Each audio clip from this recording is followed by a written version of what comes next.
Why is there music in film and games and TV? It's not like real life has a soundtrack.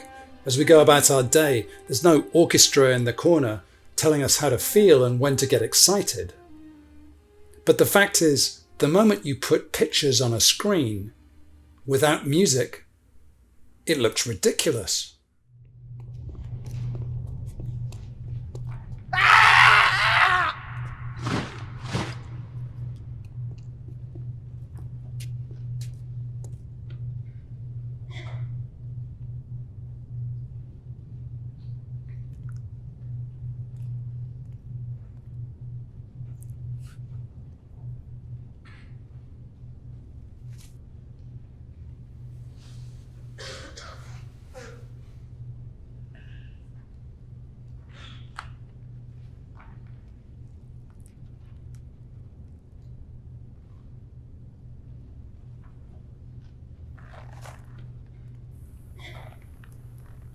These days we just take for granted that movies and games have wall-to-wall music. But how did we get here?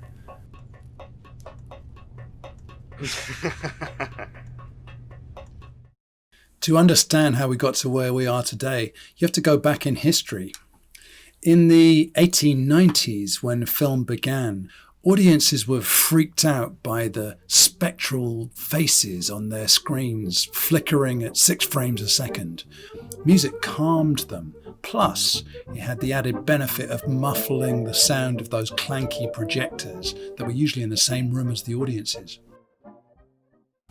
The first stars of silent films were vaudeville performers, clowns and comedians like Charlie Chaplin and Buster Keaton, but they used a lot of pathos in their films as well. And the film studios used to send out sheet music or just suggestions sometimes to the cinemas, because each cinema hired its own musicians. So they'd be told to use a bit of heroic music here, a bit of pathos there.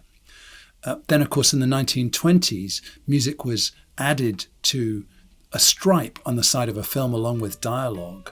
And that brought about a change in the types of performance that were popular. You had teens now, people like Laurel and Hardy, the Marx Brothers. You got a combination of the sight gags of the slapstick era with fast-talking wise guys. By the mid-20th century, many comedies had vaguely feel-good music playing constantly in the background. You'd only wait while I explain. I just gave you my picture. Oh, you've torn your coat. No, I didn't do it on purpose. Not right. That's not right. It's not my fault. I didn't mean to do it. I just did it, but I didn't mean to do it. I just caught hold of your coat. Look, will you do something for me? A needle? No, it's simpler than that. Let's play a game. Oh? What? Well, watch. I'll put my hand over my eyes, and then you go away. Mm-hmm. See? Mm-hmm. And I'll count to 10, and when I take my hand down, you will be gone. 1. Well, I like that. I was only trying to be nice. Thank you. A very different style of scoring was developed by Walt Disney and Warner Brothers in the cartoons that they made.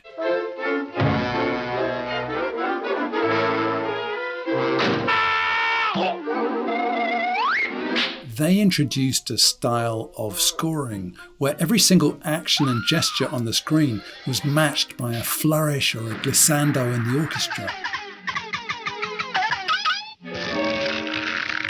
Are you okay, Tom? Speak to me, pal. Speak to me.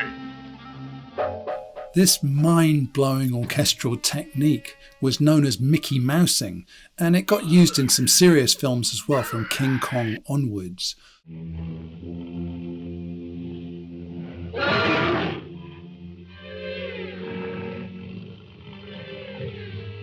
It's still around, although these days it's generally frowned upon. By the late 20th century, Hollywood has settled into a style called underscoring, where music is used to highlight the different moods and emotions of a scene. It might be scary, romantic, nostalgic, melancholy, sexy, industrious, triumphant, magical, etc. As a Hollywood film composer, you have to have all of these moods and emotions in your arsenal. But context is everything. To illustrate this, I'm going to show you the same clip with 3 different contexts. In the first instance, we're looking at a family TV movie. And here comes the end sequence. It's good. So what kind of like?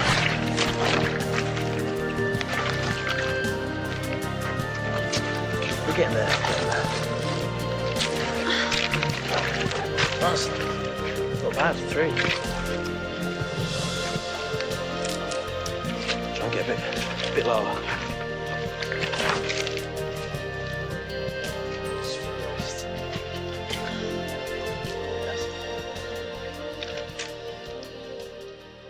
Same clip, different story. Lean back a bit, get quite low. Flip the wrist. Whoa. Oh, you're really good at it. So what kind of like? The mountaineering team are spending the last relaxed evening before their assault on the treacherous north face of Ben Nevis, which claimed the life of Daniel's father.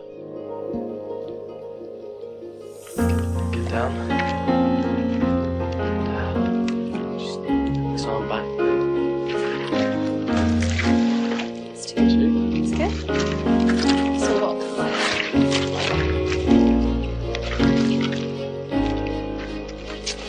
We're getting there.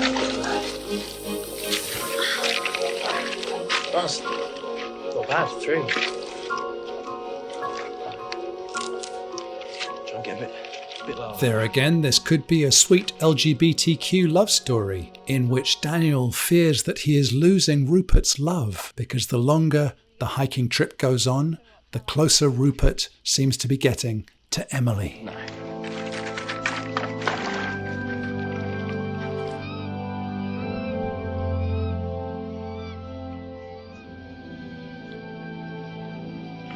Get down. And just this arm back and then It's 2. 2. It's good. So what kind of like?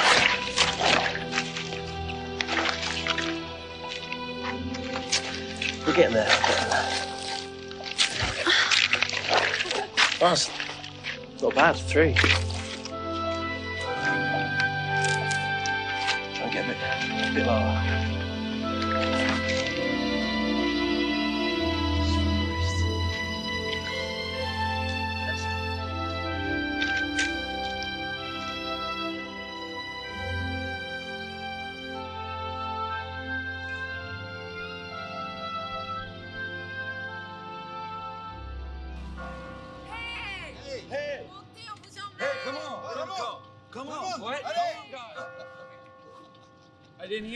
But the basic role of music in film is sometimes more functional than glamorous. You might use music, for example, to indicate the historical period of the film. See how artfully Woody Allen achieves this in his film Midnight in Paris. I have a friend who collects these in Beverly Hills. Come on, have a drink. Have a drink, come on. Come on. Come on. Party. Come on, come on. Go. Okay. Give me your hand. Okay. Sit down here. Let's go in Paris. Sit down.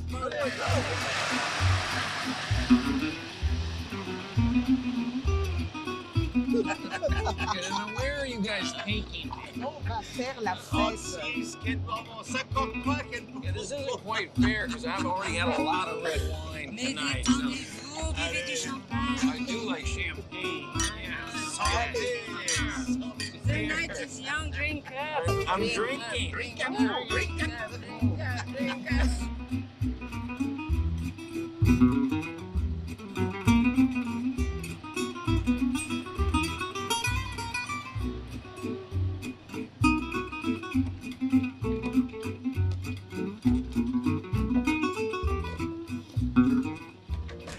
Let's fall in love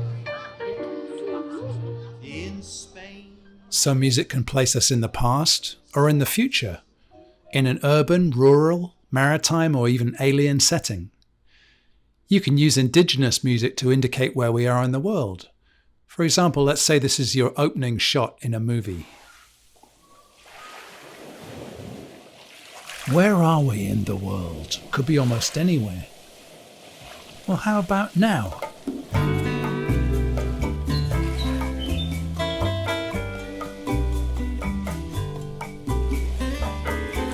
Oh, we're in Hawaii. But how about now?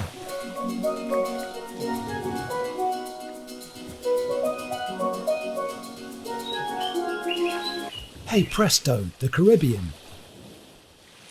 And where's this then? You guessed it, it's South America. And congratulations, you just saved the production $200,000 because this beach is actually in the Florida Panhandle. Or you can use music to paper over the cracks of time and place, as in this famous montage from Rocky.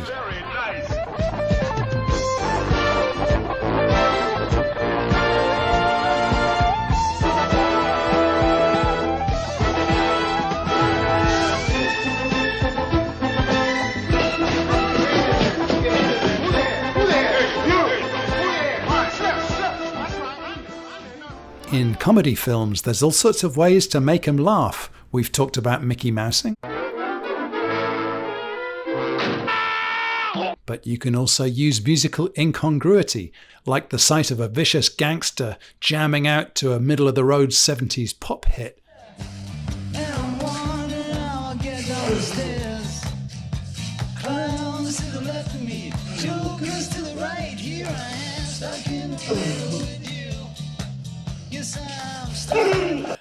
Thank you, Mr. Tarantino.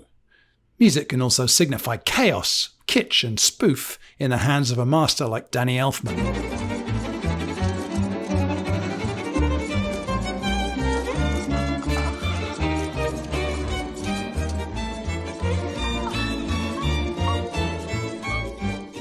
You can also use music to identify characters, the leitmotif technique used by Richard Wagner and others, to enhance the grandeur of a landscape when a producer has spent a fortune getting that fabulous panoramic aerial shot of the desert. He wants to get his money up on the screen.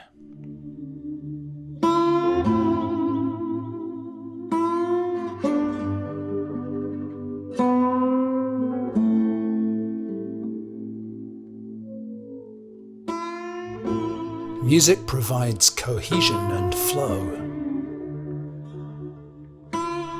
It cues song and dance. It can even help target the movie to a demographic. Going after that urban crowd, use a bit of hip hop or rap. If it's an older audience, try some big band swing. In some circumstances, you can even use it to tweak a bad performance.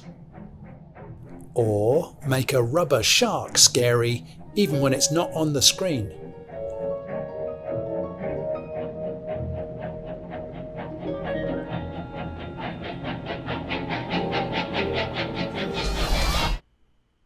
One area where filmmaking style has really changed in the last few decades is point of view.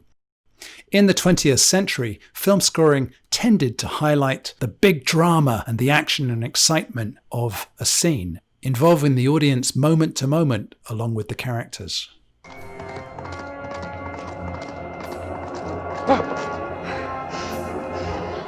Beverly! No!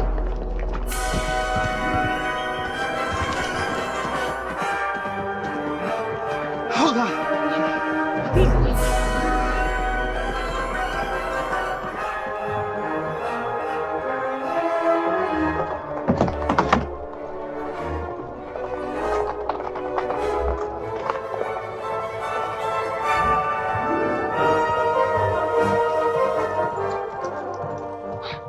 Towards the end of the 20th century and into the 21st, film scoring tended to be more about arc and destiny. Let's imagine, for example, there's a lifelong feud between the gypsies and the bad guys in the bowler hats, and the music is almost telling the backstory.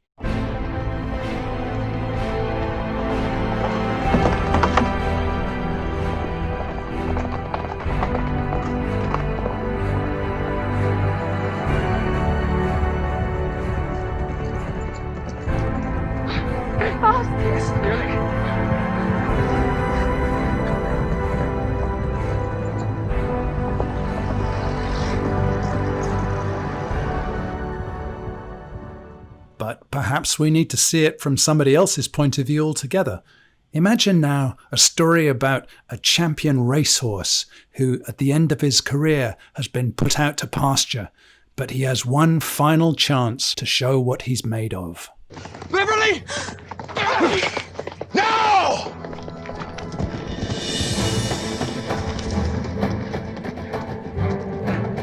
Hold on. Beasley.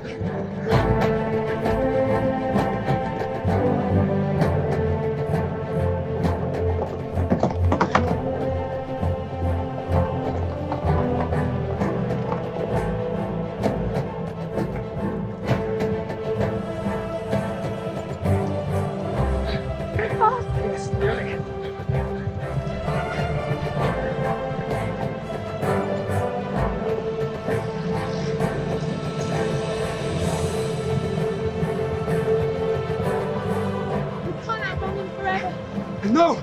We have to get above the city. Go north along the river.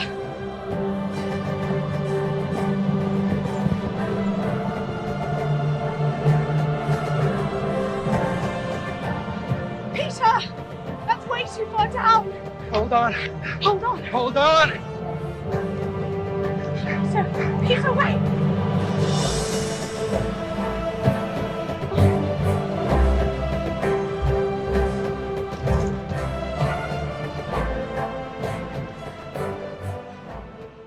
I bet you hadn't really noticed the horse until version number 3, had you?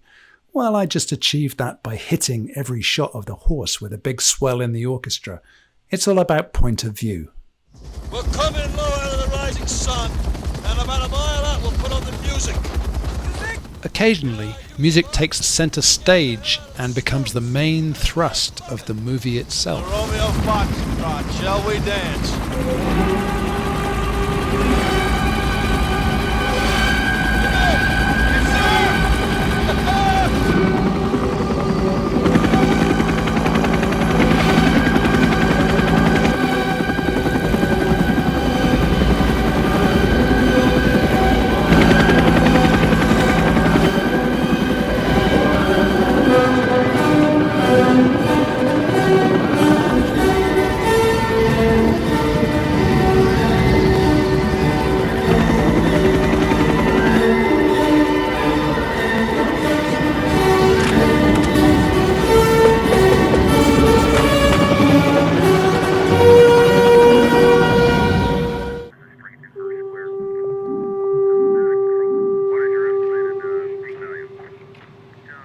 Tang. Go. Up a full tone. Down a major third. Now drop an octave.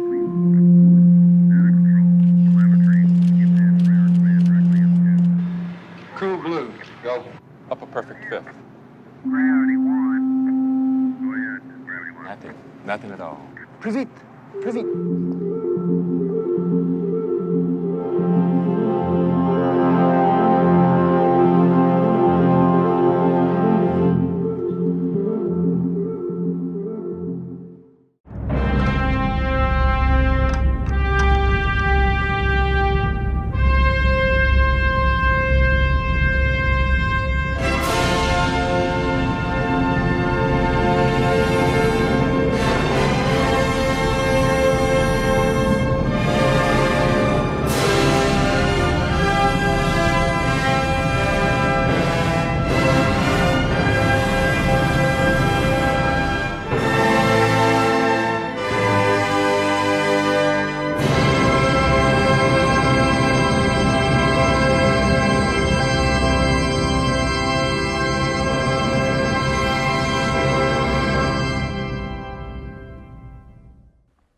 These are originals?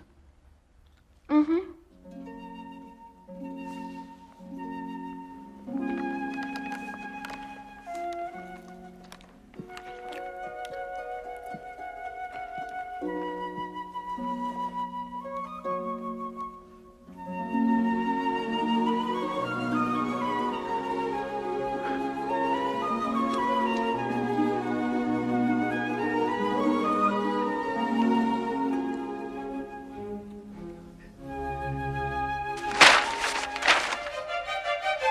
astounding.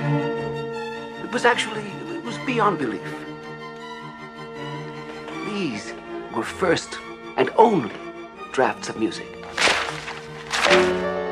But they showed no corrections of any kind. Not one. He had simply written down music already finished in his head. Page after page of it, as if he were just taking dictation.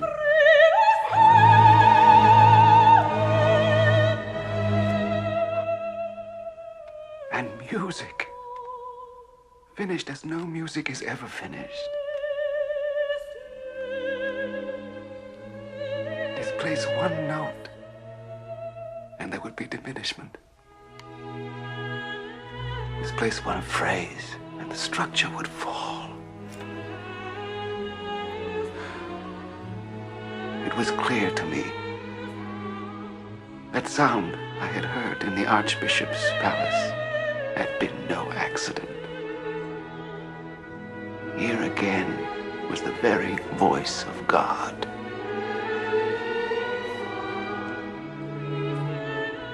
I was staring through the cage of those meticulous ink strokes at an absolute beauty.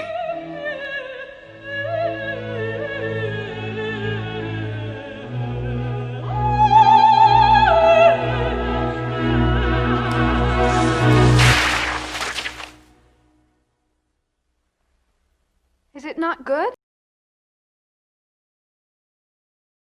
Temp scoring refers to the practice of using music from somewhere else as a temporary score for your show.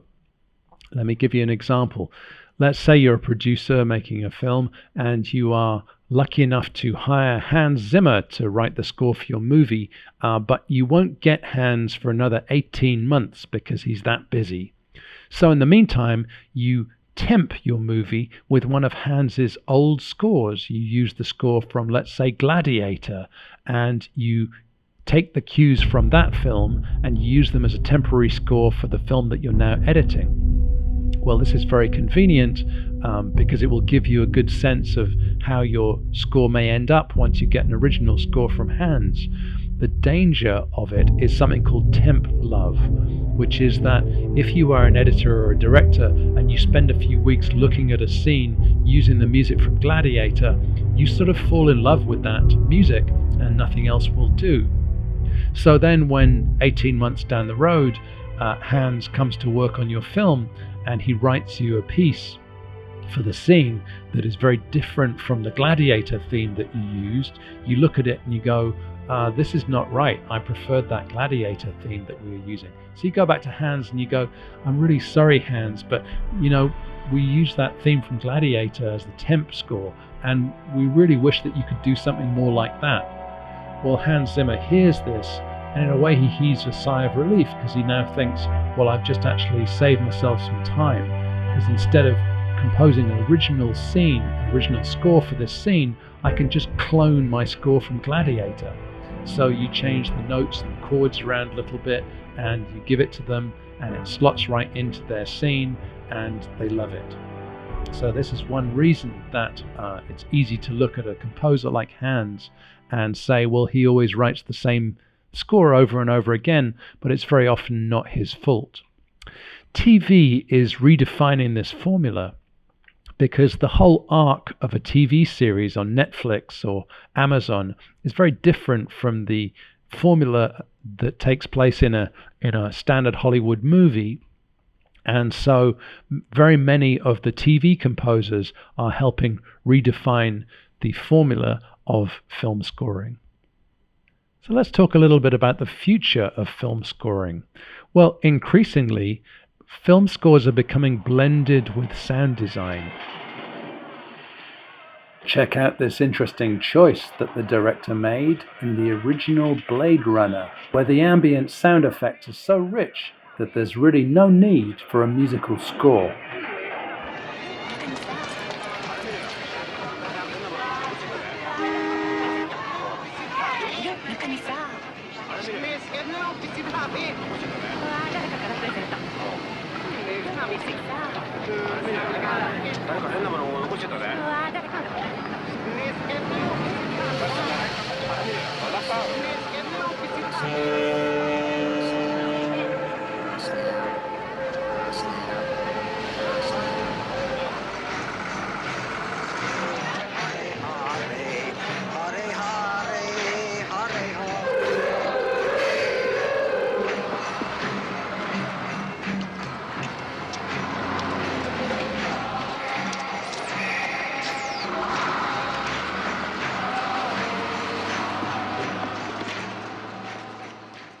If you go and watch Dunkirk, for example, the sound of droning engines and gunfire basically make the soundtrack up themselves. There's very little music, but what there is blended in with the sound design.